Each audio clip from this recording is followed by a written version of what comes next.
अभी मजा आएगा ना भिड़ो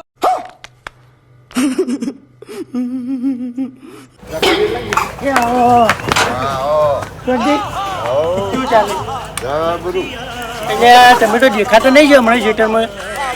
તો જતા હું જાવું હોય કે થિયેટરમાં પણ તમે હોય નહીં દેખાતા બોલો તો બધું છોકરાનું કામ કરાવો હે હજુ કોઈ નેના હોય તમે બધી રીતે કોઈ ગયડા ને થઈ જાય એટલે ડોલું આવકે નહીં લે ડોલું નથી આવકે એટલે આડું ને એ બે તો અમે ચારા ભેળા બનતા તું જો હું જો હજી ચલો 25 થિયેટર આવું આ ડોલું ઘેર બેવા માંડ્યું સાચી વાત સાચી એ વાત સાચી છે ત્યાં યાર છોકરો મઠાવો ની ના ચાલે